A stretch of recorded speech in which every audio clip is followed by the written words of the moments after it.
हम स्टडी कर रहे हैं भारतीय राज्य व्यवस्था। टॉपिक है तदर्थ न्यायाधीश। तदर्थ न्यायाधीश क्या होते हैं ये कि जब कभी कोरम पूरा करने में स्थायी न्यायाधीशों की संख्या कम हो रही हो, कोरम को पूरा करने में स्थायी न्यायाधीशों की संख्या कम हो रही हो, तो भारत का मुख्य न्यायाधीश किसी हाई कोर्ट के किसी न्यायाधीश को अस्थायी काल के लिए सुप्रीम कोर्ट में तदर्थ न्यायाधीश नियुक्त कर सकता है। कौन नियुक्त कर सकता है? तो वो भारत का मुख्य न्यायाधीश ऐसा कर सकता है। और किसको कर सकता है? किसी हाई कोर्ट के किसी न्यायाधीश को अस्थायी काल के लिए तदर्थ न्यायाधीश नियुक्त कर सकता है। कहाँ पे नियुक्त कर सकता है? सुप्रीम कोर्ट में।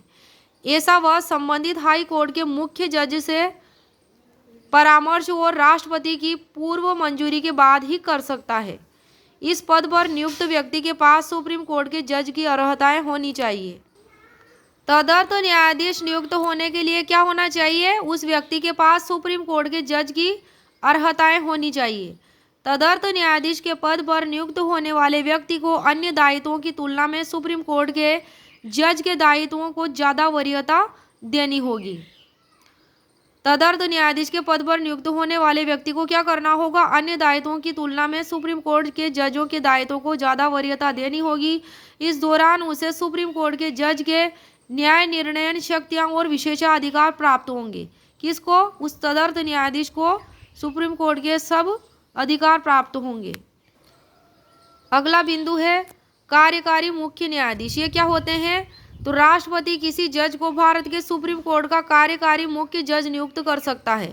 कौन नियुक्त कर सकता है? राष्ट्रपति। क्या कर सकता है? भारत के सुप्रीम कोर्ट का कार्यकारी मुख्य जज नियुक्त कर सकता है जब मुख्य न्यायाधीश का पद रिक्त हो। कब कर सकता है ऐसा? जब मुख्य न्यायाधीश का पद रिक्त हो, अस्थायी रूप से मुख्य न्यायाधीश अनुपस्थित हो, और तीसरा है मुख्य जज अपने दायित्व निर्वहन में असमर्थ हो, तब ऐसा कर सकता है राष्ट्रपति। नेक्स्ट है बिंदु सेवानिवृत्त न्यायाधीश। सेवानिवृत्त न्यायाधीश किसी भी समय भारत का मुख्य जज सुप्रीम कोर्ट या हाई कोर्ट के सेवानिवृत्त रिटायर्ड जज से अल्पकाल के लिए सुप्रीम कोर्ट में कार्य करने का अनुरोध कर सकता है। ऐसा संबंधित व्यक्ति और राष्ट्रपति की पूर्व अनुमति के ही किया जा सकता है। ऐसा जज राष्ट्रपति द्वारा निर्धारित भत्तों का उपभोग करने योग्य होता है। वह सुप्रीम कोर्ट के अन्य जजों की तरह न्याय निर्णयन शक्तियों और विशेषाधिकारों का अधिकारी होगा, परंतु वह सुप्रीम कोर्ट का जज नहीं माना जाएगा। कौन? सेवानिवृत्त न्यायाधीश सुप्रीम कोर्ट का जज नहीं माना जाएगा। सुप्रीम कोर्ट का जज नहीं माना जाएगा। कौन नहीं माना जाएगा? रिटायर्ड जज।